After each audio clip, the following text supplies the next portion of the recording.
નમસ્કાર. વેબિનારમાં જોડાયેલ દરેકનું સ્વાગત છે. આજે ગિરનારી મંડળનો 630મો વેબિનાર છે. વક્તા છે અમદાવાદના વૈદ્ય શ્રી વિનોદભાઈ ઠક્કર સાહેબ, જેઓ આપણને ઇમ્યુનિટી એટલે કે રોગ પ્રતિકારકતા, સંક્રામક રોગો અને આયુર્વેદિક દ્રષ્ટિકોણ વિશે માહિતી આપશે, વક્તવ્ય આપશે વૈદ્ય શ્રી વિનોદભાઈ ઠક્કર સાહેબ. વૈદ્ય શ્રી વિનોદભાઈ ઠક્કર સાહેબને વિનંતી કે તેઓ પોતાનું વક્તવ્ય હવે શરૂ કરી શકે છે. નમસ્કાર સર.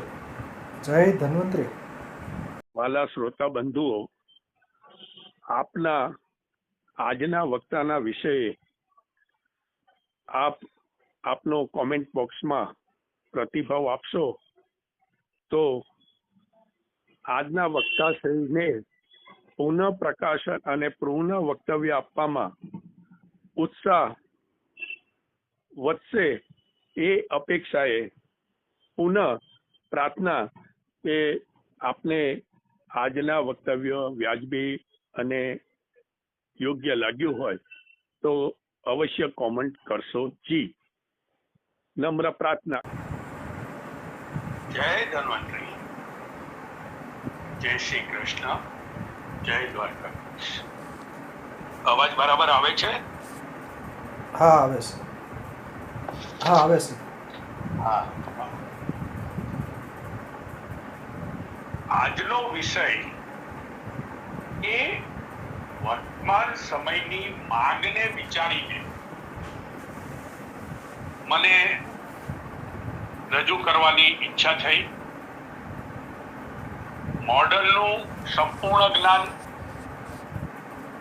ન હોઈ શકે, પણ એક અનુભવ અને ચિકિત્સકના ભાગરૂપે જ્યાં જ્યાં જરૂરી લાગ્યું ત્યાં એનો મત, અભ્યાસ, આધુનિક વિજ્ઞાનનો પણ સહાયક તરીકે જરૂર પડે ત્યાં ઉપયોગ કરતા થયા. અને એ જ વાત ધ્યાનમાં રાખી અને મને એક વિચાર આવ્યો તો જે મેં મિતલિયા સાહેબને રજૂ કર્યો. મિતલિયા સાહેબે અનુમતિ આપી અને આજે એ અનુસંધાને હું પ્રયત્ન કરું છું. આરોગ્ય એટલે માંદગી કે અશક્તિ રહિતનું જીવન. આપણે ખરા અર્થમાં સ્વસ્થ જીવીએ છીએ. જીવી ખાવું અને જીવી જવું એ બે વચ્ચેનો સૂક્ષ્મ તફાવત આપણે સમજીએ છીએ. આપણા શરીર સાથેનો આપણો પરિચય ઉંમરની સાથે વધતો રહેવો જોઈએ. શબ્દકોશમાં સાજુ એટલે તંદુરસ્ત, ભાંગે તૂટેલ ન હોય અને આખું એમ 3 અર્થો આપવામાં આવ્યા છે. આમ સાજુ કે સાજા હોવાનો સંબંધ માત્ર શારીરિક બાબત નથી, પણ શરીર, મન અને આત્મા, જેને આપણે માયલો કહીએ છીએ, એ ત્રણેયના વચ્ચેનો અતૂટ સંબંધ છે. અને પરસ્પર એકત્વ સાથેનું તંદુરસ્ત જીવન સમજી શકાય. તંદુરસ્ત શબ્દ ફારસી છે. મૂળ શબ્દ તંદુરસ્ત એટલે પૂર્ણ રૂપે નિરોગી હોય તે. આરોગ્ય અને આયુષ્ય વિશે યોગી, ભોગી અને રોગી ત્રણેયની ઈચ્છા તે પૂર્ણ જળવાઈ રહે એવી જ રહે છે. લોહી એક શરીરનું એવું તત્વ છે જેને કુદરતે સર્જીને કમાલ કરી છે. લેબોરેટરીમાં એનું પૃથ્થકરણ થાય છે, પણ હજુ સુધી એનું ઉત્પાદન કરનારી ફેક્ટરી વિશ્વમાં ક્યાંય સ્થપાઈ નથી. માણસનું લોહી પોતાના માલિકને માટે વફાદાર રહેવા કટિબદ્ધ રહે છે. એમાં રહેલા શ્વેત કણો જંતુઓની સામે સતત યુદ્ધ કરતા રહે છે. રોગ ગમે ત્યારે, ગમે તે દિશામાંથી વાઘની માફક મનુષ્ય શરીર પર ત્રાટકે છે ત્યારે માણસ લાચારી અનુભવે છે, સાથે સામે ઝઝૂમે છે અને રોગને પ્રયત્ન કરીને બગાડે પણ છે. આ બધું એક એવી શક્તિના બળે થાય છે જેને આપણે રોગ પ્રતિકારક શક્તિના નામે ઓળખીએ છીએ. માણસને આ શક્તિ ક્યાંથી આવી, કેવી રીતે કામ કરે છે, એના વિશે ઘણાને અલ્પ જ્ઞાન રહે છે. આ રોગ પ્રતિકારક શક્તિને અંગ્રેજીમાં રેઝિસ્ટન્સ પાવર કહે છે અને એને જ સામાન્ય ભાષામાં લોકો ઇમ્યુનિટી શબ્દથી ઓળખે છે. આ ઇમ્યુનિટી આપનાર એ રક્તના શ્વેત કણોની વિવિધ ફોજ અને રક્તનો પૂરો જથ્થો.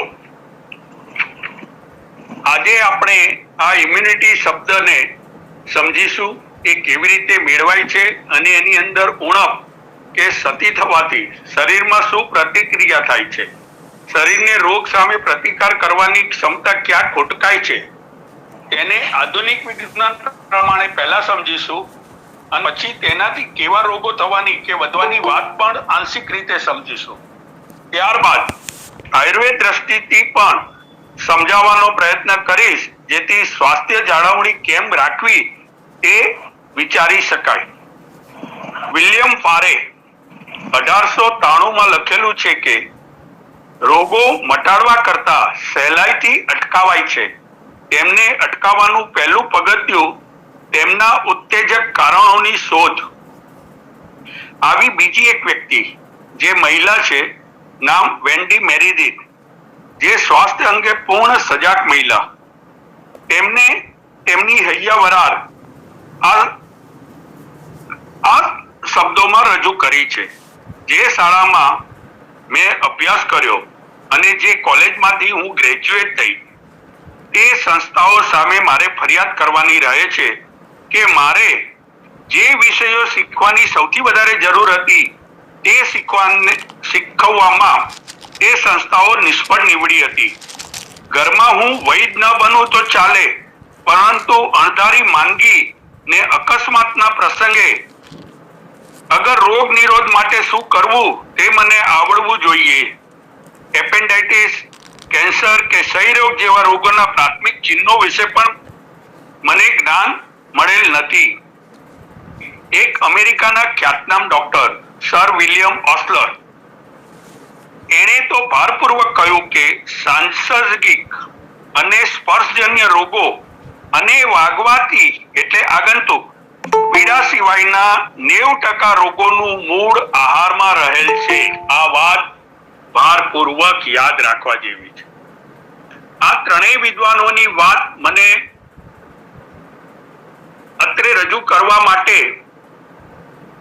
પ્રેરણા એટલા માટે છે કે આ જાણ્યા પછી શરીર સ્વાસ્થ્યની કાળજી માટે સજાગતા કેટલી અનિવાર્ય છે તે આપણે સમજી શકીએ.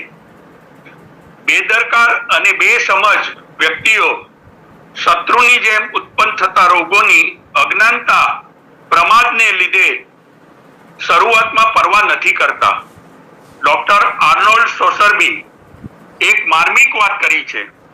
આરોગ્ય એ કઈ ઈશ્વરીય બક્ષિસ નથી કે જે મળ્યા પછી સદા કાયમ રહે. એ તો વિવિધ બળોની અસર નીચે સદા રૂપાંતર પામતી સમતુલા છે. માનવીએ એને ટકાવી કે ખલેલ પહોંચાડવી એ એના ઉપર છે. જે ખલેલ પહોંચાડે છે એના જીવનનો હાસ થાય જ છે. ઇમ્યુનિટી એ આધુનિક વિજ્ઞાનના ચિકિત્સકના મુખે દર્દીઓ અનેકવાર સાંભળે છે. શરીરને રોગો સામે રક્ષણ આપવાનું દુષ્કર કામ આ ઇમ્યુનિટી કરે છે. તંદુરસ્ત માણસને સ્વસ્થ રાખવા કુદરતે એવું અટપટું પણ અતિ પ્રબળ કાર્યક્ષમ રોગ પ્રતિકારક તંત્ર ઇમ્યુન સિસ્ટમ દરેક મનુષ્યના શરીરમાં મૂકેલ છે. આ રાત દિવસ પલ પલ શરીરને રોગરૂપી શત્રુને મારી ભગાડવા સતત રક્ષક તરીકે ચોકી પહેરો કરે છે. રોગરૂપી શત્રુની હાકલ પડતા જ રોગ પ્રતિકારક તંત્રના સૈનિકો પોતાની પોઝિશન લઈ લે છે. શરૂઆતની પ્રસ્તાવનામાં જ હું બોલી ગયો છું કે આજે આપણે વિવિધ પ્રકારના રોગો થવાના કારણો બંને આધુનિક અને આયુર્વેદ મુજબ સમજીશું. આધુનિક વિજ્ઞાન મુજબ રોગ પ્રતિકારક શક્તિ દરેક જીવને જન્મની સાથે જ મળી જાય છે. તેને જન્મજાત ઇનહેરન્ટ ઇમ્યુનિટી કહે છે. માનવ શરીરમાં જન્મજાત ઇમ્યુનિટી વિવિધ પદ્ધતિથી રોગો સામે રક્ષણ આપે છે. માનવ શરીર ચામડી રૂપે બખ્તરથી સજેલું છે. ચામડી પરનો પરસેવો સુકાતા ઉદ્ભવતા ક્ષારો નું ઊંચું પ્રમાણ અને ચામડીની તેલ ગ્રંથિઓના સ્ત્રાવ ચામડી પર હુમલા કરવા માંગતા જંતુઓને પળભરમાં ખતમ કરી નાખે છે. કોઈ જીવાણુ મુખ માર્ગે શરીરમાં પ્રવેશ કરવા ઈચ્છે તો પ્રથમ મોંની લાળનો પ્રવાહ સામે પોતાનું રક્ષણ કરવું પડે, પણ ત્યાંથી છટકી જો ચોરી છુપી રીતે પેટમાં પહોંચે તો આમાશય જઠરનો જલદ એસિડ, હાઇડ્રોક્લોરિક એસિડ જેને આપણે કહીએ, એ જલદ એસિડ જંતુની ખબર લઈ નાખે. આટલી ચેકપોસ્ટો પાર કરી કોઈ બહાદુર કે બળવાન જંતુ આંતરડા તરફ આગળ વધે ત્યારે આંતરડાની દિવાલ પર મિત્રરૂપી રક્ષક મિત્રોની આખી ફોજ પાંચ ભીડી દુશ્મન જંતુઓને હંફાવી મારી નાખે છે. પણ ક્યારેક આ યુદ્ધમાં મિત્ર જંતુઓની સંખ્યા ઘટી જાય ત્યારે દુશ્મન જંતુ આંતરડા વાટે શરીરમાં ઘૂસણખોરી કરી લે છે. આવી જ રીતે અન્નમાર્ગની જેમ શ્વસન માર્ગ પણ મિત્ર સૈન્યોની કાર્યક્ષમ હોય છે અને મોટાભાગના જંતુઓને શરીરમાં પ્રવેશવા દેતા નથી. શ્વસન માર્ગનો દ્વાર નાક છે. શ્વાસ સાથે પ્રવેશવા માંગતા જંતુઓને કે રજકણોને નાકના વાળમાં જ ભરાઈને ફસાવી લે છે. પણ કોઈ છટકી આગળ જાય તો ગળામાં નાક અને ગળાના સંગમ પાસે અથડાઈને ચોંટી જાય છે. ગળાના ભાગ પર પહોંચે એટલે ખાંસી રૂપે અથવા ચીકણો શ્લેષમ પદાર્થ જેને આપણે મ્યુકસ કહીએ, ગળફો કહીએ, તેની ઉપર ઝીલી બહાર ફેંકે છે અથવા ગળીને જઠરના એસિડ સુધી પહોંચાડી દે છે. બીજું, ગળાની નીચેના આખા શ્વસન માર્ગ પર નાની નાની રૂંવાટી જેવી વાળના બ્રશ જેવી જીવંત રચના હોય છે. એ ઘન પદાર્થોને શ્વસન માર્ગમાંથી બહાર કાઢવા ઉપર તરફ ધક્કો મારતી હોય છે. તે પણ શત્રુ જંતુની બહાર ફેંકવાની કાર્યમાં મદદ કરે છે. મૂત્રજનન માર્ગ પરથી પેશાબનો પ્રવાહ પણ જંતુઓને શરીર બહાર ઘસડીને લઈ આવે છે. પુરુષના શુક્રમાં કુદરતી જંતુનાશક ગુણ હોય છે, પણ સ્ત્રીનો માર્ગ, યોનિ માર્ગ, મિત્ર રક્ષક જંતુઓની મદદથી એસિડિક બની ગયેલ હોવાથી ઘણા શત્રુ જંતુઓને ત્યાં જ રોકી અને મારી નાખે છે. આમ કુદરતે શરીરની સરહદો અને તેના પ્રવેશવાના માર્ગો પર સંરક્ષણાત્મક રચનાઓ કરી છે, શ્વેત કણો આપીને. સરક જુત્તી પણ જંતુ એક વખત કોઈ કારણે આ નાકાબંધી તોડીને શરીરમાં પ્રવેશી જાય તો આવા ઘૂસણખોરોને પકડીને સજા કરવા માટે શરીરમાં અલગ અલગ જગ્યાએ જેમ કે ચામડી નીચે લસિકા ગ્રંથિ, લિમ્ફેટિક ગ્લેન્ડ, બરોળ, સ્પ્લીન, ફેફસા, લંગ્સ, લીવર, પ્લીહા, અસ્થિમજ્જા, બોન મેરો વગેરે અનેક અંગોમાં ખાસ ચેકપોસ્ટ પર ઘૂસણખોરોને પકડવાની ડ્યુટી એક અલગ સૈન્ય દ્વારા ટિશ્યુ મેક્રોફેજ નામના શ્વેત કણોને સોંપવામાં આવી છે. બધા મેક્રોફેજ ખાઉધરા કોષો તરીકે ઓળખાય છે. આ મેક્રોફેજ વફાદારી સાથે દુશ્મન જંતુઓને ખાય છે, પણ અત્રે એક વાત માર્મિક કહું છું કે તે લાચ નથી ખાતા. અત્યાર સુધી આપણે જન્મજાત ઇનેટ ઇમ્યુનિટી એટલે કે જન્મજાત પ્રતિકારક શક્તિની વાત કરી. જન્મજાત ઇમ્યુનિટી પહેલેથી ફિક્સ પ્રોગ્રામ કરેલી પદ્ધતિ છે, જે ક્યારેય એકવાર પ્રવેશેલા શત્રુને હણી ભગાડે છે, પણ ફરી એ શત્રુ પ્રવેશે તો તેની ઓળખ નથી કરી શકતા અને પુનઃયુદ્ધ કરે છે. આના કારણે જન્મજાત ઇમ્યુનિટીની ઉપયોગિતા મર્યાદિત રહે છે. સદભાગ્યે કુદરતે આપણને આપણા શરીરમાં જન્મજાત રોગપ્રતિકારક શક્તિ ઉપરાંત અનુભવોથી ઘડાઈને તૈયાર થતી અને યાદશક્તિ ધરાવતી એક ખાસ વ્યવસ્થા પણ મૂકી છે, જેને અનુભવ પ્રાપ્ત ઇમ્યુનિટી તરીકે ઓળખીએ છીએ. અનુભવ પ્રાપ્ત એટલે એક્વાયર્ડ ઇમ્યુનિટીના કાર્યની પદ્ધતિમાં જો કોઈ વિશેષ વાત હોય તો એ છે કે એને સ્વદેશી અને વિદેશી એટલે કે પોતાના અને પારકા વચ્ચેનો ભેદ પારખવાનો અજબ શીર વિવેક હોય છે. માત્ર શરીરનું રોગ પ્રતિકારક તંત્ર સમજી શકે એ જ હેતુથી આ ઓળખપત્રને વૈજ્ઞાનિકોએ એન્ટીજન નામ આપ્યું છે. સામાન્ય રીતે પ્રોટીન, શુદ્ધ કે ચરબી મિશ્રિત અથવા પોલિસેકેરાઇડ જેવા રાસાયણિક બંધારણોથી એન્ટીજન બનતા હોય છે. જન્મજાત ઇમ્યુનિટીની વાતમાં ટિશ્યુ મેક્રોફેજ ધરાવતી છાવણી તરીકે લસિકા ગ્રંથિ લિમ્ફનોઇડ નો ઉલ્લેખ કરાયો. આ લસિકા ગ્રંથિઓ શરીરના લસિકા તંત્રને એક ભાગ છે. લસિકા લિમ્ફ એ પીળા રંગનું પારદર્શક પ્રવાહી છે, જેમાં મુખ્યત્વે પ્રોટીન અને લિમ્ફોસાઇટ હોય છે. જાંઘ, બગલમાં, ગળામાં, જડબા નીચે તથા બીજા અનેક સ્થાનો પર આવી લસિકા ગ્રંથિઓ લિમ્ફનોડ ની છાવણીઓ છે. ગળા ઉપરાંત બીજી મોટી છાવણી આપણી બરોળ સ્પ્લીનમાં હોય છે. લસિકા ગ્રંથિ શરીરમાં લસિકા પર ચોકી કરે છે, જ્યારે બરોળ લોહી પર સીધી ચોકી કરે છે. લોહીમાં કોઈ પ્રવેશી કોઈ દુશ્મન આવી જાય તો તેને પકડવાનું કામ બરોળના મેક્રોફેજ કરે છે. બધી જ છાવણીઓમાં વિશિષ્ટ બે છાવણી થાઇમસ ગ્રંથિ અને અસ્થિમજ્જામાં એટલે બોન મેરોમાં આવેલી છે. થાઇમસ એ છાતીમાં આવેલ સ્ટર્નમ ની નજીક આવેલી છે, જે ઇમ્યુનિટી સાથે બહુ ગાઢ સંબંધ ધરાવે છે. એને ઇમ્યુનિટીનો આત્મા કહી શકાય. થાઇમસના લિમ્ફોસાઇટને ટી લિમ્ફોસાઇટ કહેવાય છે અને બોન મેરોના ને બી લિમ્ફોસાઇટ કહેવાય છે. પ્રેરક, મારક, નિયંત્રક ટી લિમ્ફોસાઇટ, બી લિમ્ફોસાઇટ અને મેક્રોફેજ વગેરે વચ્ચે સુસંચાર વ્યવસ્થા જાળવવા ટી લિમ્ફોસાઇટ જુદા જુદા રસાયણોનો સ્ત્રાવ કરે છે, જે લિમ્ફોકોઇન તરીકે ઓળખાય છે. અસ્થિમજ્જામાં જન્મીને ત્યાં જ તાલીમ મેળવી બી લિમ્ફોસાઇટ સશસ્ત્ર યુદ્ધમાં અતિ પાવરદાર હોય છે. વૈજ્ઞાનિકોએ આ શસ્ત્રોને એન્ટીબોડી તરીકે ઓળખાવે છે.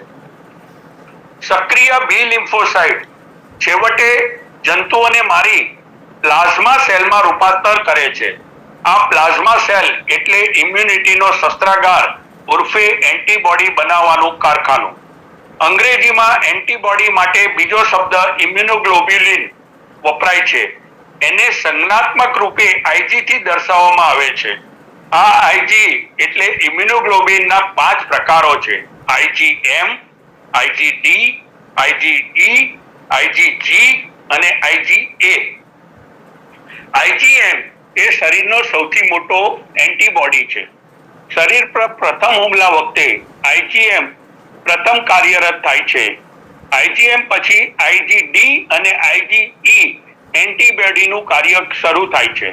આઈજીડી પ્રકારના એન્ટીબોડીનું ચોક્કસ કામ હજી પૂરું જણાયું નથી, જ્યારે આઈજી પ્રકારના એન્ટીબોડી કૃમિ અને એના જેવા મોટા જંતુઓની સામેની લડાઈમાં ઉપયોગી થાય છે.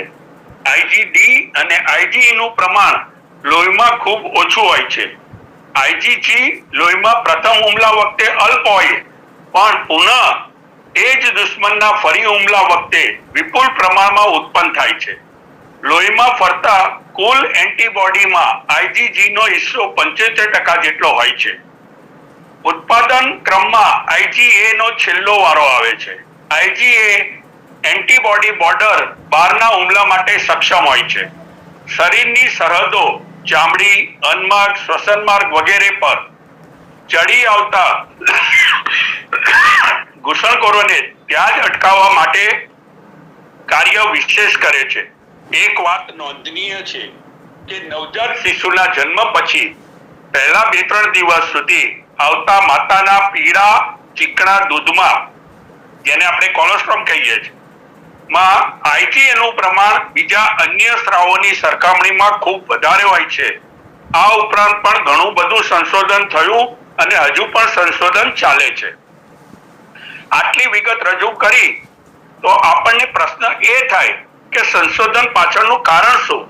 તો જવાબમાં એટલું અવશ્ય કહી શકાય કે જેમ જેમ રોગ ઉત્પાદક જંતુઓની શોધ થઈ તેમ તેમ એના નામ, કારણ અને કેમ પ્રતિકાર કે ચિકિત્સા કરવી તેની પણ સમાંતરે શોધ ચાલુ રહી. આજે આપણે એ સ્થિતિ આવી ગયા છીએ કે આધુનિક જીવાણુ વિશેના સંશોધનથી ચિકિત્સા માર્ગ મોકળો અને સરળ થવા માંડ્યો. આધુનિક સંશોધનોએ જીવાણુજન્ય રોગોની એક તસવીર દુનિયાને આપી. આપણે એનો આભાર માનવો રહ્યો. નિદાન ઉપયોગી અગત્ય માહિતી મળી એટલે કોઈ પણ ચિકિત્સા વિદ્યાને સહાય મળે એ વાત પણ ઘણી આશીર્વાદરૂપ સ્વીકારવી પડે. કહેવાય છે કે 1683માં ગેલિલિયો નામના વિદ્વાને અણુવીક્ષણ યંત્ર માઇક્રોસ્કોપની શોધ કરી. પણ તે પહેલા 1674માં એન્થની લુબન હોકે સાદું માઇક્રોસ્કોપ શોધ્યું હતું.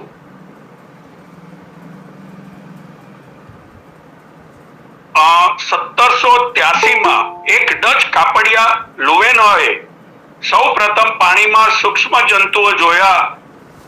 ત્યારબાદ જીવાણુ વિજ્ઞાની લ્યુસ પેસ્ચરે 1822 થી 1895ના સમયગાળા દરમિયાન રોગ જીવાણુની અજાણી દુનિયામાં અભ્યાસ કરી સિદ્ધાંત તારવ્યો કે વાતાવરણમાં વસતા જીવાણુઓ ચેપી રોગ કરનાર છે.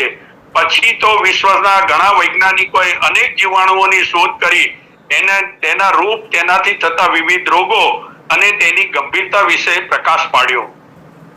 થોડીક પ્રાપ્ત માહિતીના આધારે જે વિજ્ઞાનીઓએ સંશોધન કર્યા તેની માહિતી અત્રે આપું છું. પેશાબમાં મીઠાશનું વર્ણન તો 1674માં ટોમ્સ વેલીએ કર્યું હતું, પણ પેન્ક્રિયાસને તેનો સંબંધ છે તે તો જર્મન વૈજ્ઞાનિક ઓસ્કર મિન્કોવસ્કી એ 2 શતક પછી 1879માં શોધ્યો.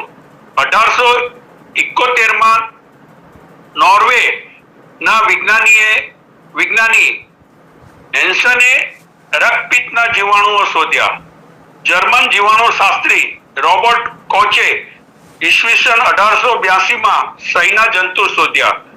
ફ્રેન્ચ સર્જન લેવરાએ 1880માં મેલેરિયાના પેરેસાઇટ્સ શોધ્યા. ઇન્ફ્લુએન્ઝાના વિષાણુઓ સર પેટ્રિક લેડિલો એ 1933માં જુદા તારવી બતાવ્યા. ટાઇફોઇડ બેસિલ 1881માં એબર્થે શોધ્યા. તેના ચારેય પ્રકારની વિગત આપી. મરડાના જીવાણુ 1824માં ડોક્ટર સિગાએ શોધ્યા. અગાઉ 1882માં જે જર્મન ડોક્ટર રોબર્ટ કોચે સહીના જીવાણુ શોધ્યા તેને જ 1883માં કોલેરાના જીવાણુ શોધ્યા. 1894માં કિટાસારો ને અને પેર્સિન એ પ્લેગના જીવાણુ શોધ્યા. 1879માં જર્મનીના અલ્બર્ટ નિશેરે ગોનોરિયાના પણ જીવાણુ શોધ કરી. રોગ લાવનાર જીવાણુઓની મુખ્યત્વે 3 વર્ગ કહી શકાય: વાયરસ, બેક્ટેરિયા, પ્રોટોઝોઆ અથવા પેરેસાઇટ્સ. મેટાઝોઆ, ફંગસ પણ જીવાણુની યાદીમાં છે, પણ આપણે મુખ્યત્વે 3ને સમજવાનો પહેલા પ્રયત્ન કરીશું. વાયરસ આ દુશ્મન જંતુઓ ખૂબ જ નાના અને ચબરાક હોય છે. તેમનામાં સૌથી નાના કદના અતિ સૂક્ષ્મને વાયરસ તરીકે ઓળખાય છે. વાયરસ એક એવી અદ્ભુત રચના છે કે વૈજ્ઞાનિકો પણ એનાથી પરેશાન થઈ ગયા છે.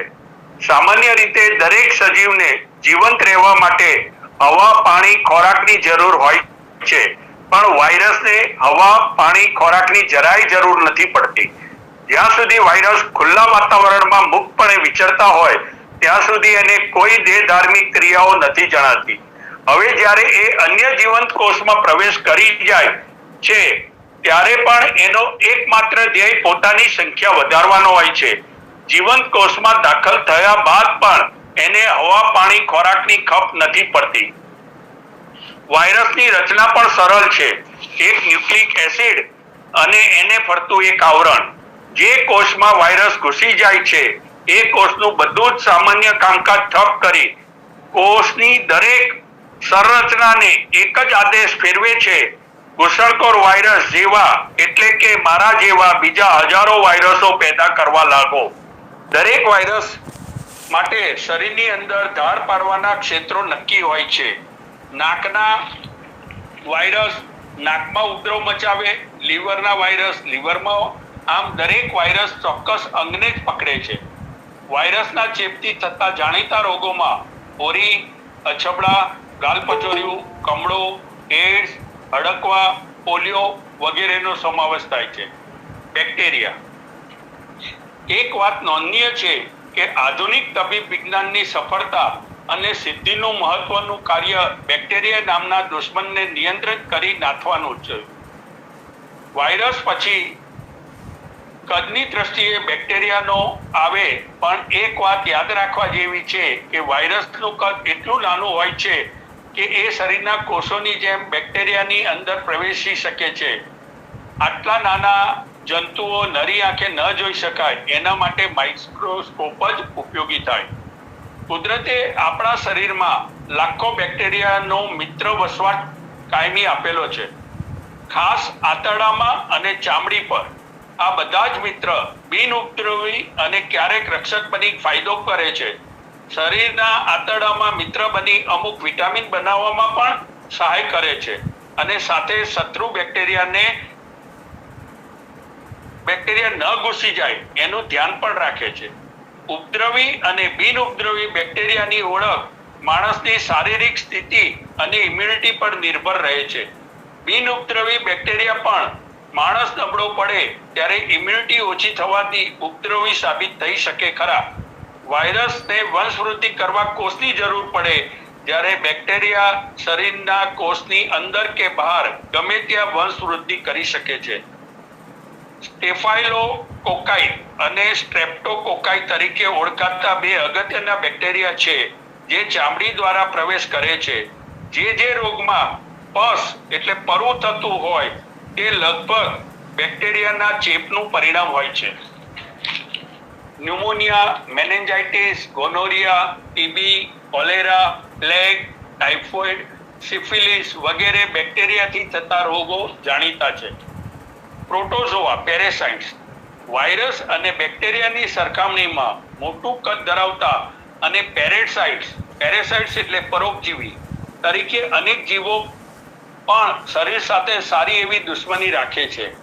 મેલેરિયા કરતા પ્લાઝ્મોડિયમ, મરડો કરતા અમીબા, ફાઇલેરિયા કરતા નિમેટોડ્સ અને પેટમાં દામા નાખીને પડી રહેતા જાતના સૂક્ષ્મ અને કદાવર અન્ય કૃમિઓ આ પરોપજીવીના અમુક ઉદાહરણો છે.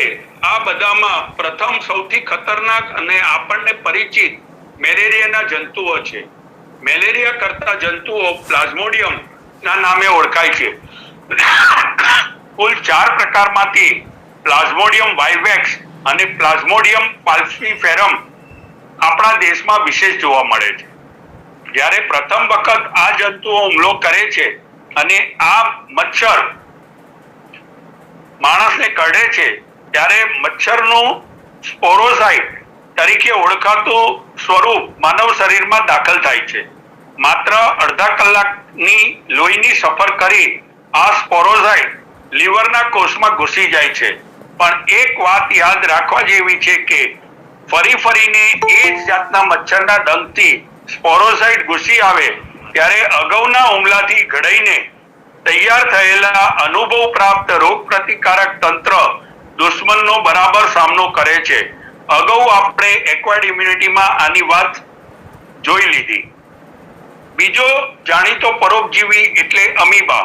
અમુક નબળા લોકોમાં આ અમીબા મરડો કરે અને ક્યારેક એમાંથી થોડાક લીવરમાં ઘૂસી ત્યાંના કોષોને નુકસાન પહોંચાડે છે.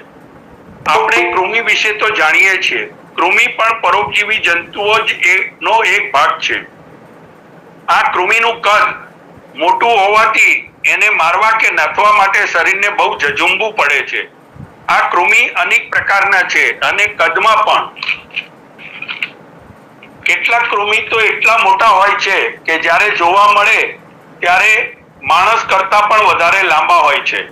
ગોળ કૃમિ, તંતુ કૃમિ, હૂક જેવા કૃમિ, ચપટા કૃમિ, આવા અનેક ગાંઠ ધરાવતા કૃમિ છે. વાળો જેને જોયો હશે તેને ખબર હશે એના કદની. Auto immune disease. ઓટો એટલે સ્વયં, ઇમ્યુન એટલે રોગ પ્રતિકારક શક્તિ. એ જ આપણને અર્થ સમજાવે છે. સ્વયં શરીરની પ્રતિકારક શક્તિનો બળવો. જે શરીરના કોષો આપણા શરીરના રક્ષક છે તેની સામે બંદૂક ટકાય એવું કહી શકાય. આધુનિક વિજ્ઞાનના મત મુજબ શરીર જ્યારે પોતાના અને પારકા કે વિદેશીનો ભેદ પારખવામાં અસક્ષમ થાય ત્યારે આ નિર્ણય શક્તિના અભાવના કારણે અંતરકલ કહો કે બળવો કહો થાય ત્યારે શરીરમાં ઓટો ઇમ્યુન ડિસીઝનું પ્રાગટ્ય થાય.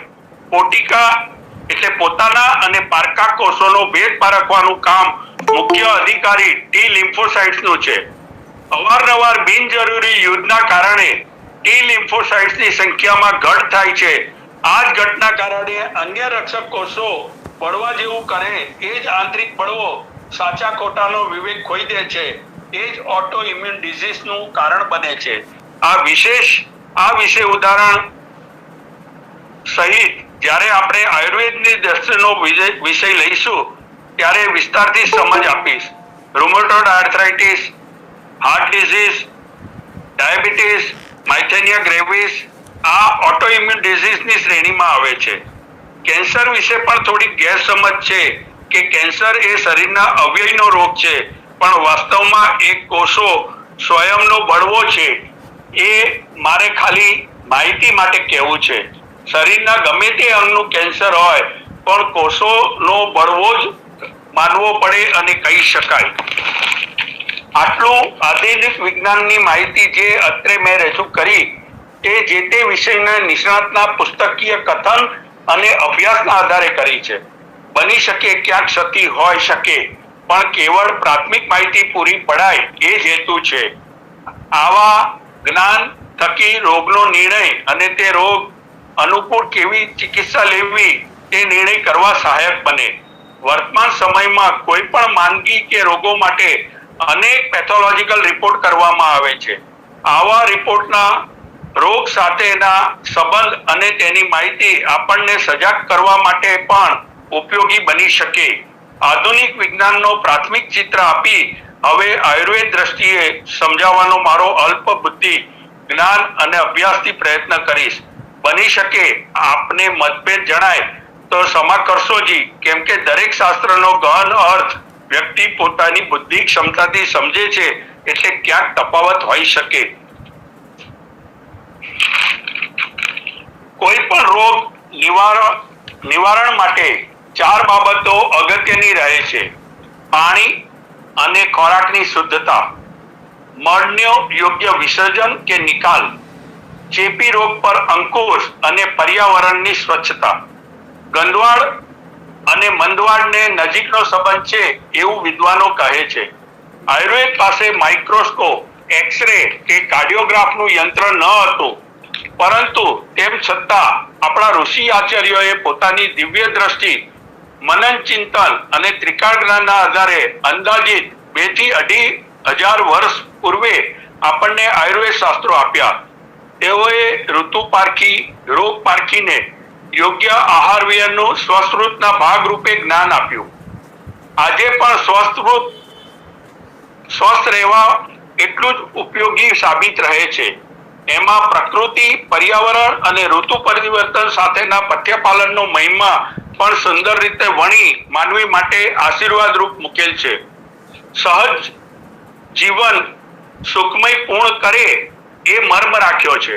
સુખી થવામાં પરાવલંબન ચાલે, પરંતુ દુઃખી થવામાં તો સ્વાવલંબન સ્વાવલંબન જ હોય. સમાજ ચિંતકો અનેક વ્યંગાત્મક ભાષા દ્વારા માણસને ડગલે ને પગલે ચેતવે છે. બથાર્ડ રસેલે આવી જ એક વાત એના નિબંધમાં જણાવેલ છે. કાર ખોટકાઈ પડે તો એનો માલિક થોડોક શરમાય છે, પરંતુ માણસ પોતાનું શરીર ખોટકાય તેની વાત બીજાઓ આગળ ગૌરવપૂર્વક કહે છે. હૃદય રોગના હુમલા વખતે માણસને પરસેવો છૂટી જાય છે.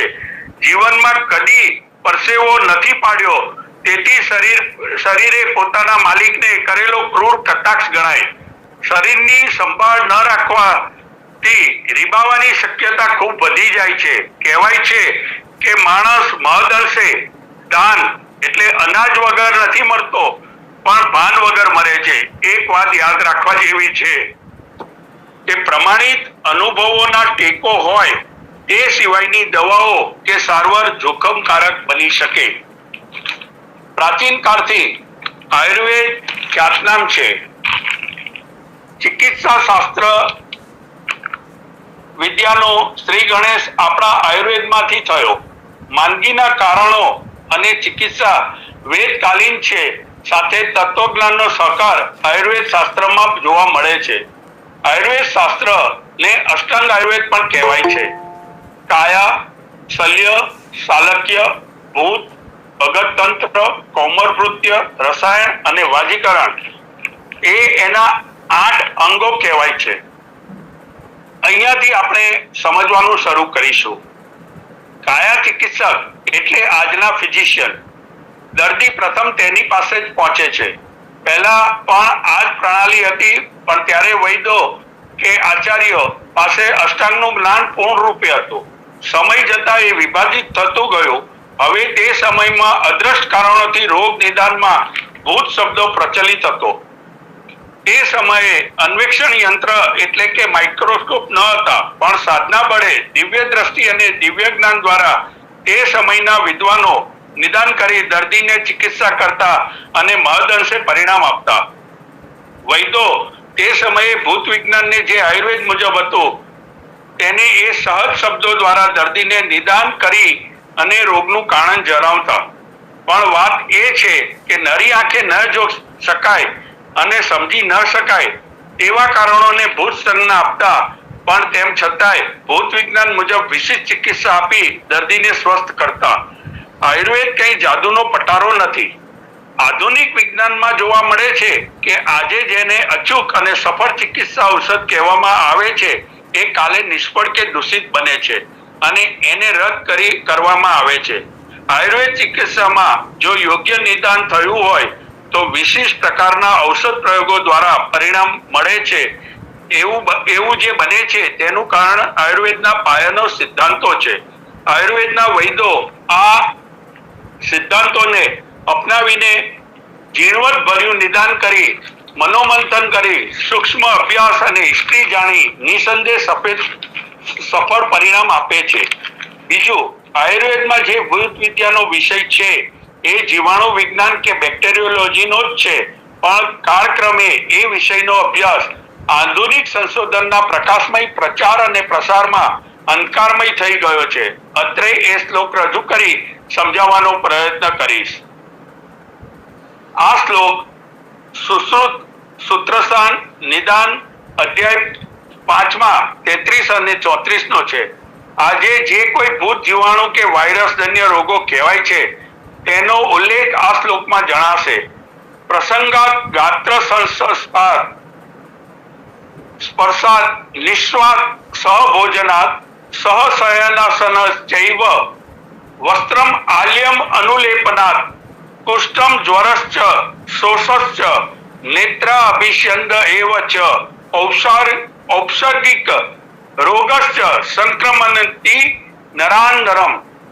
અવારનવાર શરીરનો સ્પર્શ, નિશ્વાસ સાથે ભોજન કરવું એટલે એક પાત્રમાં, એક જ પથારીમાં સાથે સૂવું, એક જ આસન પર બેસવું, વસ્ત્રો, માળા અને સૌંદર્ય પ્રસાધન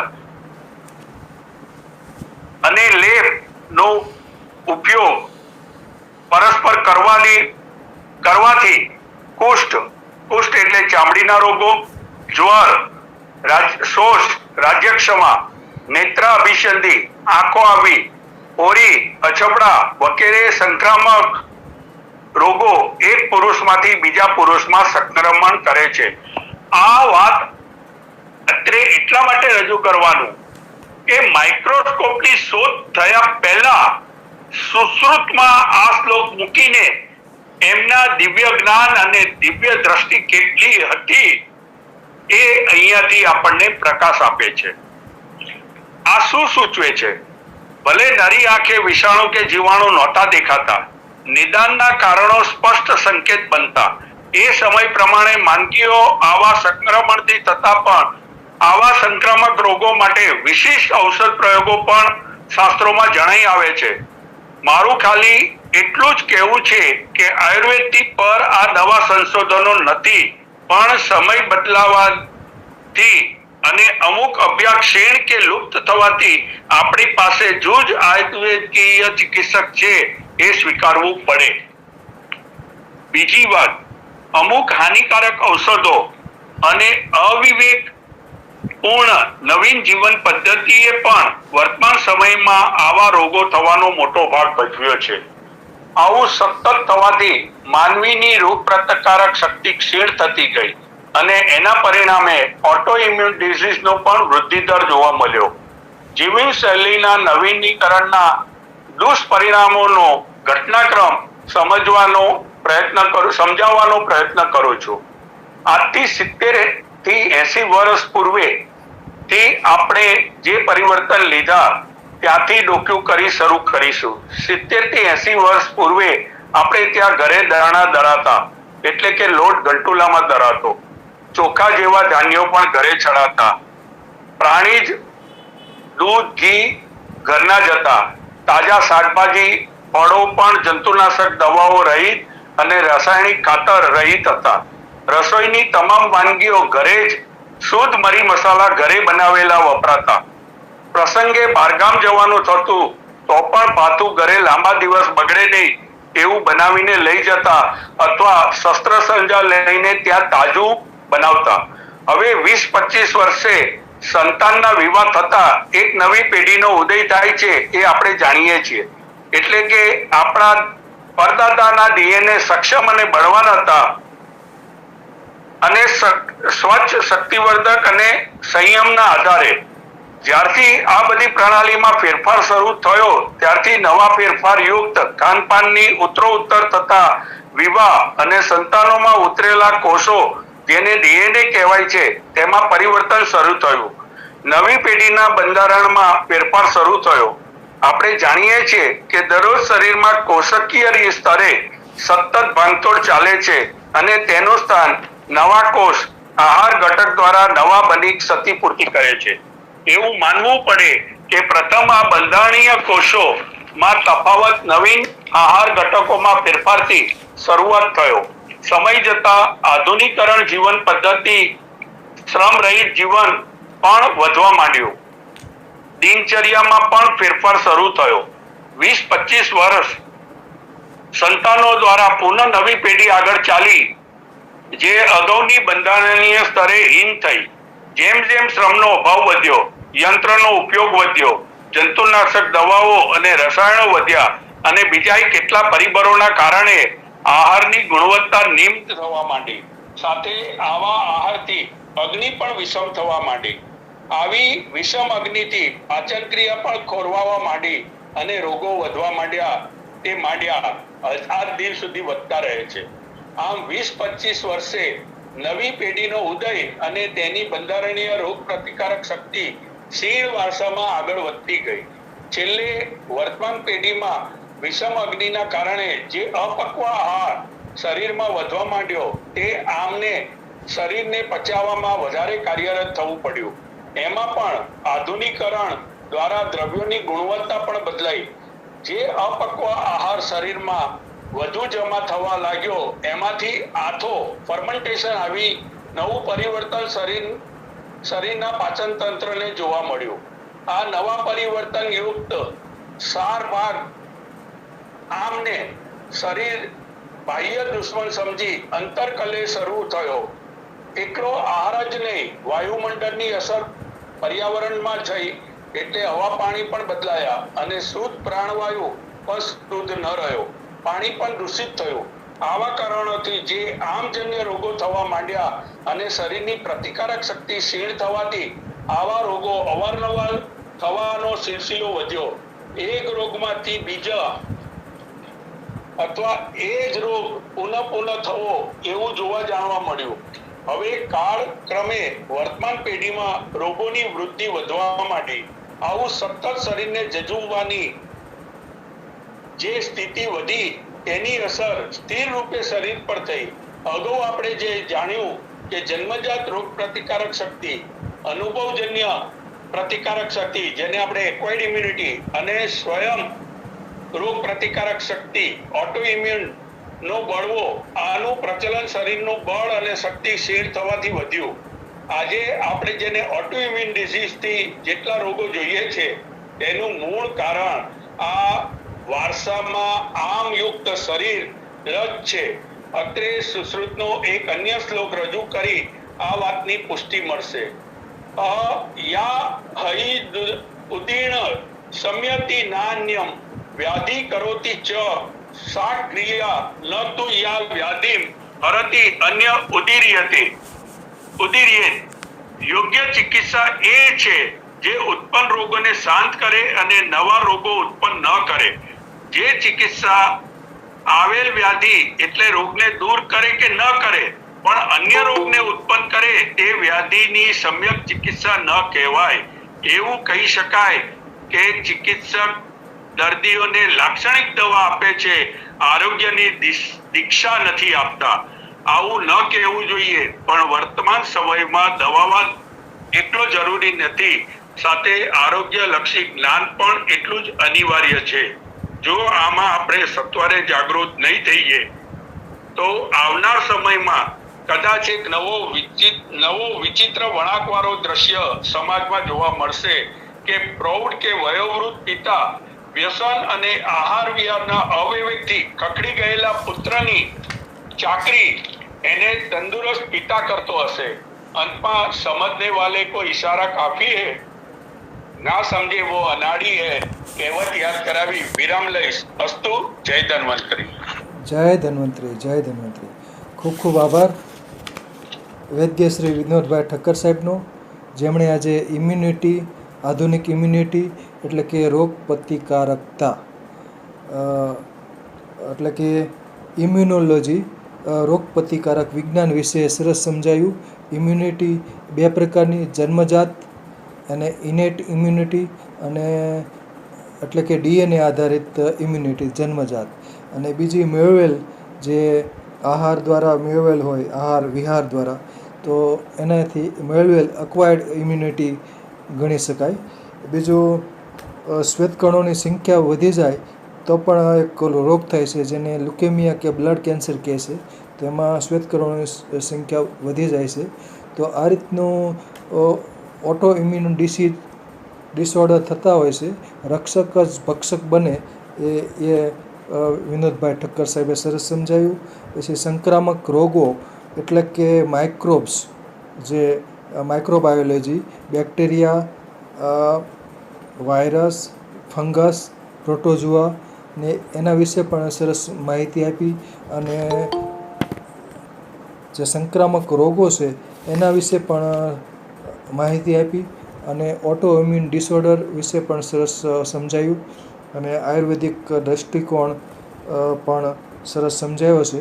પણ આ રીતનો બાકી આપણે આયુર્વેદમાં ઇમ્યુનિટી વધારનાર પણ ઘણા બધા ઔષધો છે, જેમ કે આમળા છે, ચ્યવનપ્રાશ જે ઇમ્યુનિટી વધારે છે, ગળો, ગોખરું ને આમળા એટલે કે રસાયણ ચૂર્ણ છે એ પણ ઇમ્યુનિટી વધારે છે, ત્રિફલા ચૂર્ણ રસાયણ ગણાય છે, લસણ પણ ઇમ્યુનિટી વધારનાર છે, ત્રિકટુ, ત્રિજાત, અને આવા ઘણા બધા આયુર્વેદિક ઔષધો છે જે ઇમ્યુનિટી વધારે છે.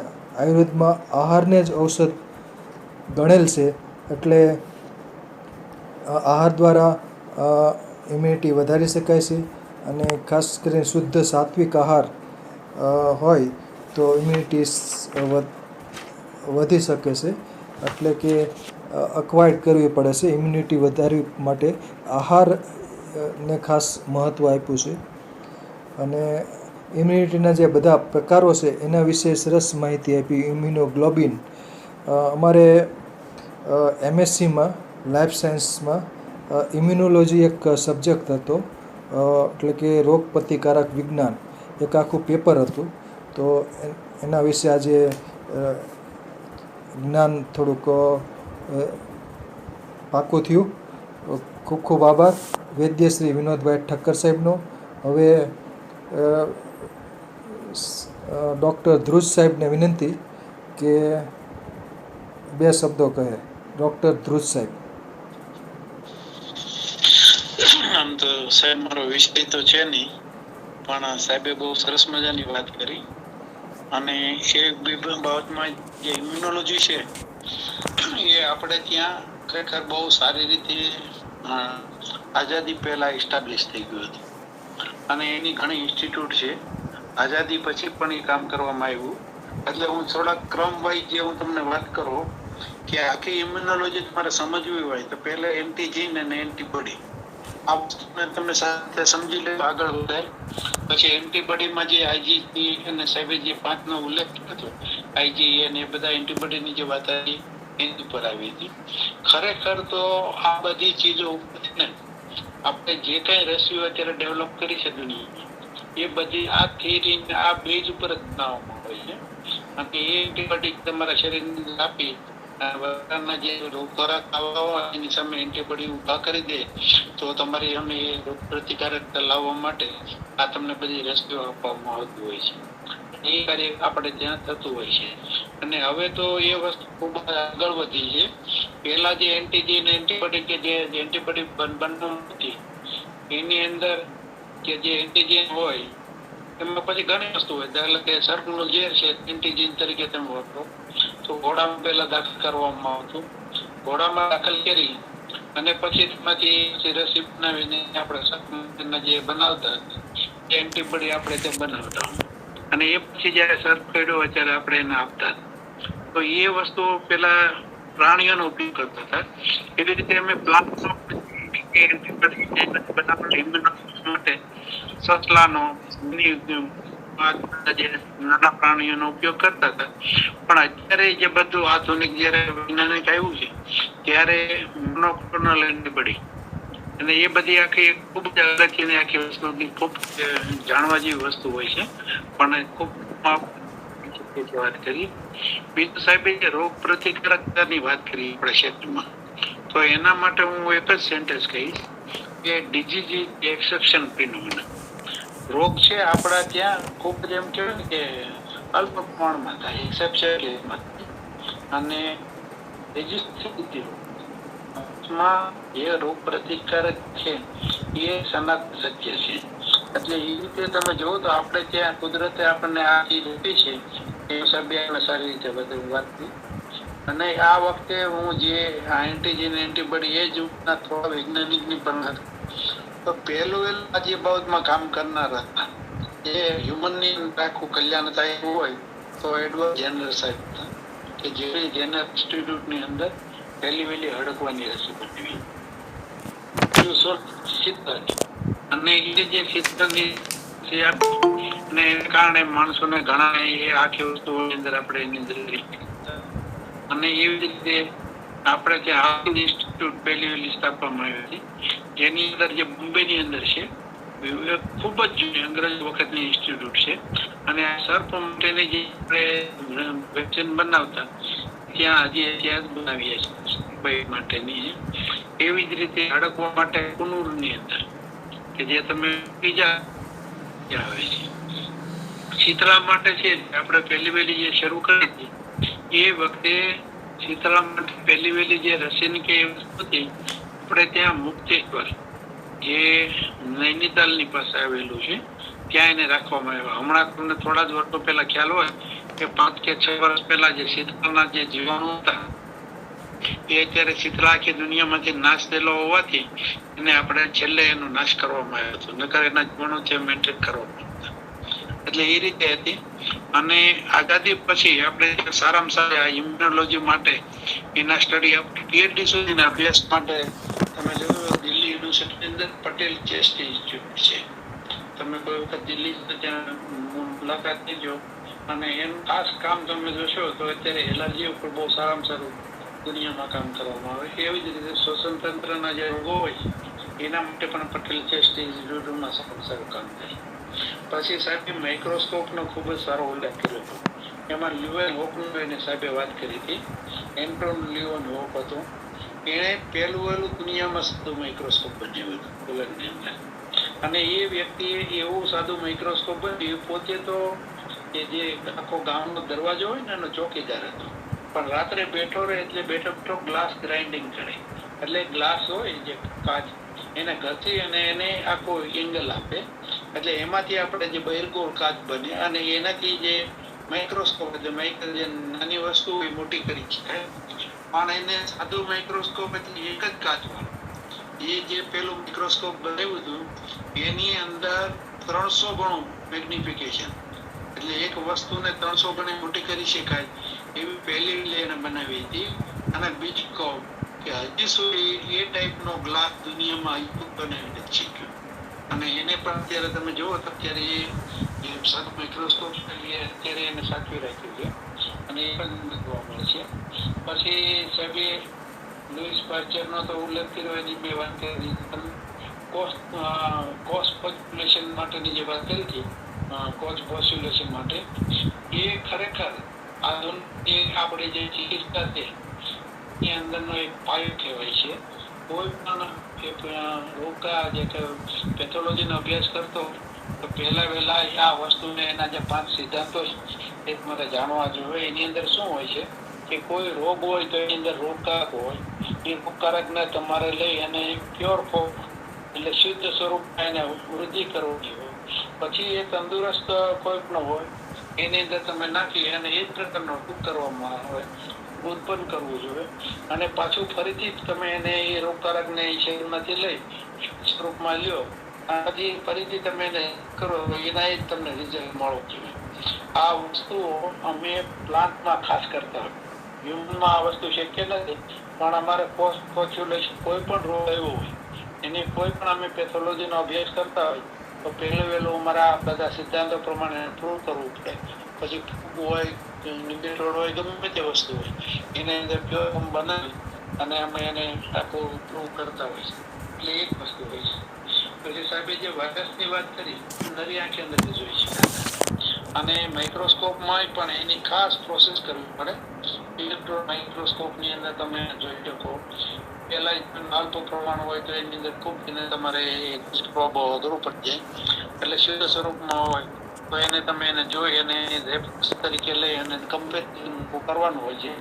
પણ એ બહુ મોટી હોય એટલે વાયરસના રોગ માટે આજે સાહેબ ઇમ્યુનોલોજીની જે વાત કરી ને એ જ આધારે એન્ટીજન જે છે એટલે વાયરસ જે કોઈ રોગમાં હોય અને એની એન્ટીબોડી તૈયાર કરવામાં આવે અને એન્ટીબોડીની અંદર એક એન્ઝાઇમ એની સાથે લગાડી દેવામાં આવે અને બધા રોગોમાં આપણે વાપરતા હોય છે. અને ખાસ ઇલાયચીનો આખા ચલણ જે વધ્યું આપણા દેશની અંદર તો પહેલો એઇડ્સના કારણે આપણે કોઈ પણ બ્લડ હોય તો એની અંદર એઇડ્સના જીવાણુ છે કે નહીં એના માટે ઇલાયચા ટેસ્ટ કરતા. એટલે વાયરસને તમારે એ જોવું ન પડે, પેટમાં જે કામ કરશે એ રીતની આખી કામગીરી એની અંદર કરવામાં આવે અને એ ઇલાયચા ટેસ્ટના કારણે છે ગ્રામે લેવલે જે માઇક્રોસ્કોપ તમારે વિદેશ તમારે આખા જે એના નમૂના જોવા માટે એને પ્રૂવ કરવા માટે મોકલવા પડતા એ એક સાદી પદ્ધતિ આવી ગઈ. અને અત્યારે તો આ ઇલાયચા ટેસ્ટનો એટલો મોટો થાય છે એની સાત પટ્ટીઓ આવી ગઈ છે કે એની ઉપર નાખી અને રિએક્શન જોઈ લે તો તમને કોઈ રોગ છે કે નહીં એની તમને પડી જતી હોય. એવી રીતની આખી ટીપ બનાવવામાં આવતી હોય અને એ જ અમે ખાસ કરીને એનો ઉપયોગ અત્યારે જે કરીએ છીએ તો એફ્લાટોક્સિન માટે કરતા હોય. એનો વસ્તુ અલગ છે, એ રોગપ્રગ નથી, પણ જે એની પ્રોડક્ટ છે એના કેટલું પ્રમાણ છે એ જાણવા માટે પણ વસ્તુ કરતા હોય છે.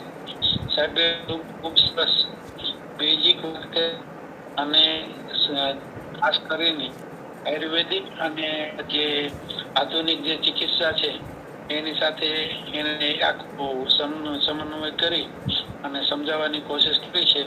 ખૂબ જ સાદી ભાષામાં આ લેક્ચર આપવું સાદી ને સરળ ભાષામાં ખૂબ અઘરું હોય છે. બાકી બીજા હોય કે ઇંગ્લિશ કે બીજી ગમે તે લેંગ્વેજમાં હોય તો માણસ સારી સહેલાઈથી આપી શકે, પણ આ રીતે સરળ રીતે સમજાવવું અઘરું હોય છે. એ સાથે હું મારી કોમેન્ટ પૂરી કરું છું. આભાર. આભાર. ડૉક્ટર સાહેબનો ખાસ આભાર. આભાર ધ્રુજ સાહેબ, સરસ માહિતી આપી. સરસ. આભાર ધ્રુવ બરાબર. સાહેબ. ખૂબ સરસ વક્તવ્ય આપ્યું વૈદ્ય શ્રી વિનોદભાઈ ઠક્કર સાહેબે. અને જરૂર પડે ત્યાં માર્મિક ચાપખા એટલે શિક્ષરો પણ મારી છે ઠક્કર સાહેબે. સરસ વક્તવ્ય. ઠક્કર સાહેબ, આપણે જે આયુર્વેદિક મુજબ રોગ પ્રતિકારક વધારવા માટે કયા કયા ઔષધો ગુણકારી છે, આમ તો હું થોડાક બોલી ગયો, પણ એ સિવાય તમારે જાણમાં હોય, જો આપણે રોગ પ્રતિકારકતા વધારવી હોય તો કઈ રીતની વધી શકે આયુર્વેદિક ઔષધો દ્વારા, એના વિશે થોડુંક માહિતી આપો. હા, રોગ પ્રતિકારક શક્તિ બે રીતે આપણે જોવી પડશે. એક બળની રીતે અને એક અગ્નિની રીતે. બલકારક જેટલા દ્રવ્યો આપણી પાસે છે, આપણે અષ્ટાંગ આયુર્વેદમાં બે શબ્દો મેં ઉલ્લેખ કર્યો હતો, એક રસાયણ અને બીજું વાજીકરણ. આ રસાયણ અને વાજીકરણ એનો જ હું ભેદ સમજાવી રહ્યો છું.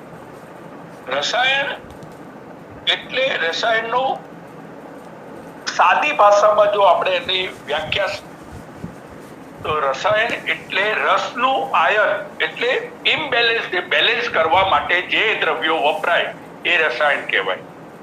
આમળા, હરડે, સૂંઠ, મરી, આ બધા રસાયણ દ્રવ્યો છે. બહુ વિશાળ યાદી છે. હળદર પણ આવી જાય, લસણ પણ આવી જાય, ડુંગળી પણ આવી જાય. આ બધા રસાયણ દ્રવ્યો છે. ઇવન મજીટ અને લવિંગ, આ પણ વાત ક્યાં આવે છે? શાસ્ત્રમાં રસાયણ શબ્દની વ્યાધિ બહુ વિશાળ છે. લગભગ મારા અંદાજ મુજબ 150 થી ઉપરની યાદી છે. પણ પ્રશ્ન એક જ આવે છે કે કઈ પ્રકૃતિના વ્યક્તિને કયું રસાયણ હિતાવહ રહેશે, ઉપયોગી રહેશે, એ નક્કી કરવું વૈદ અથવા તો અનુભવી માણસનું પાસું બને છે. બીજું વાજીકરણ. વાજીકરણ એ બલ્ય બધા જે દ્રવ્યો છે, જેમાં આપણે શિલાજીત કહી શકીએ, અશ્વગંધા, કૌચા, સતાવરી, વર્ધારો એટલે વિદારિકન, પછી યષ્ટિ મધુ, આ બધા જે વાજીકરણ છે, વાજીકરણ એ શારીરિક શક્તિ અને બીજી રીતે પણ એને, જેને અશ્વ જેવી તાકાત કહી શકાય એવી વ્યાખ્યાની સાથે એને કહી શકાય. હવે એ પુખ્ત ઉંમરની વ્યક્તિ માટે ઉપયોગી બને. એ દાંપત્ય જીવન સાથે પણ અગત્યનો ભાગ ભજવે. એટલે જે ક્ષય રોગ આવે છે એ આવક કરતા જાવક વધે ત્યારે ટીબી આવે, ત્યાં આ વાજીકરણ દ્રવ્યો કામ કરે. એવી રીતના રસાયણ જે છે એ શરીરની અગ્નિને, જઠરાગ્નિ, સપ્ત ધાત્વાગ્નિ, પંચમહાભૂતની અગ્નિ તો શરીરમાં સ્થિર છે. સપ્ત ધાત્વાગ્નિને એ ઉત્તરોત્તર સક્ષમ રાખવાનું કામ આ રસાયણ ઘટકો કરે છે. જ્યાં જ્યાં ઇમ્બેલેન્સ થયું હોય એ પ્રમાણે કઈ ધાતુ અને કયા દોષ એને ધ્યાનમાં રાખી અને રસાયણ પ્રયોગો થાય છે. રસાયણમાં એક વસ્તુ, એના પણ બે ભાગ છે, એક અગ્નિવર્ધક અને એક ત્રિદોષનું બેલેન્સ કરવા. ત્રિદોષ એટલે કફ, વાત, પિત્ત. આયુર્વેદમાં સમપ્રકૃતિ એટલે ત્રણેયનું બેલેન્સ એવી વ્યક્તિ નિરોગી વધારે હોય એવું માર્મિક રીતે સૂચવે છે. અને જે કંઈ આપણી પાસે રોગો આવે છે એ કોઈ પણ શરીરમાં ત્રણ દોષ કો ઘટક કો જે કંઈ કહીએ, દોષ અને દુષ્ય અને ધાતુ ત્રણેય માટે કફ પિત્ત શબ્દ આવે છે. એટલે ધાતુની રીતે જો આપણે જોઈએ તો ઓછા વધતા પ્રમાણમાં શરીરનું બંધારણ હોય છે. બહુ જવલ્ય કોક વાર એવું બને કે 95% કોઈ એક ધાતુની વૃદ્ધિ અથવા જન્મજાત હોય, બાકી વધતા ઓછા પ્રમાણમાં જ શરીર બનેલું હોય છે. એમાં જ્યારે ત્રણેય બેલેન્સમાં હોય ત્યારે એ સમદોષ પ્રકૃતિ કહેવાય અથવા સમધાતુ પ્રકૃતિ કહેવાય અને એ વધારે સ્વસ્થ હોય છે. હવે આમાં જ્યારે વધઘટ થાય એને અનુરૂપ વધઘટ કરવા માટે જે રસાયણ દ્રવ્યો વાપરવાના હોય એ પ્રમાણે જો આયોજન કરવામાં આવે તો સહેલાઈથી આ ઇમ્બેલેન્સને બેલેન્સમાં લાવી શકાય. અસ્તુ. વાહ વાહ, સરસ સરસ. ખૂબ ખૂબ આભાર ઠક્કર સાહેબનું સરસ વક્તવ્ય. આભાર.